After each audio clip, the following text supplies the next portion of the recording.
భద్రాద్రి కొత్తగూడెం జిల్లాలో ఓ మహిళ తన కుమార్తెతో కలిసి రోడ్డుపైకి వచ్చి నిరసన చేపట్టింది. భర్త అత్తమామల నుంచి ఎన్నో ఏళ్లుగా వేధింపులు ఎదుర్కొంటున్నాడని, తనకు తన కుమార్తెకు లైంగిక వేధింపులు కూడా జరిగాయని బాధితురాలు ఆరోపించింది. పలుమార్లు పోలీసులను ఆశ్రయించినా న్యాయం జరగలేదని ఆవేదన వ్యక్తం చేస్తూ భద్రాచలంలోని ఓ వస్త్ర దుకాణం ఎదుట తల్లి కూతురు నిరసన చేపట్టారు. అమ్మగారికి ఇద్దరికి గొడవలు జరుగుతున్నాయి. 10 years నుండి 5 years నుండి మా నాన్న విడాకులు ఇస్తానని చెప్పేసి అన్నారు. మా అమ్మ ఒప్పుకోకుండా ఫైట్ చేస్తున్నారు. ఇప్పుడు విడాకులు ఏమి ఇవ్వకుండా ఇంకా చివరికి చాలా పోలీస్ స్టేషన్స్ అయ్యాయి, కోర్టులు ఇవన్నీ జరిగాయండి. మా అమ్మకి పిచ్చి అని చెప్పేసి ముద్ర వేసేసారు.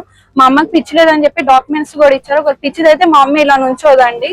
ఇప్పుడు ఇలా ఉండదు. పిచ్చోళ్ళు అయితే వేరేలాగా ఉంటారు, కొట్టేయడం తిట్టేయడం ఇట్లాగా. వాళ్ళ కూతురని కూడా వాళ్ళకి గుర్తుండదు పిచ్చోళ్ళు అయితే.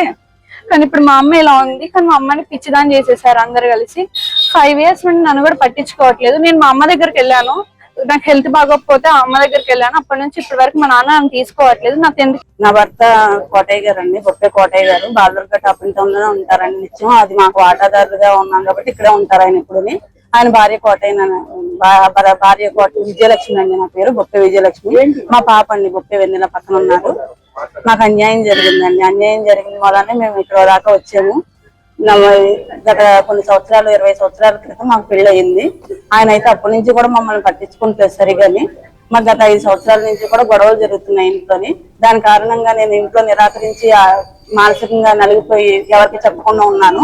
కానీ చెప్పి ఇంట్లో నా భర్తకి, నా అత్తగారికి, నా ఆడబడుచుకి చెప్పగా మా నాన్న అలాంటి వాడు కాదని మా ఆడబడుచు, మా ఆయన మా తండ్రి అలాంటి వాడు కాదని మా ఆయన, నా భర్త అటువంటి వాడు కాదని మా అత్తగారు నన్ను ఇంకా వేధింపులు గుర్తు చేయడం మొదలు పెట్టారు.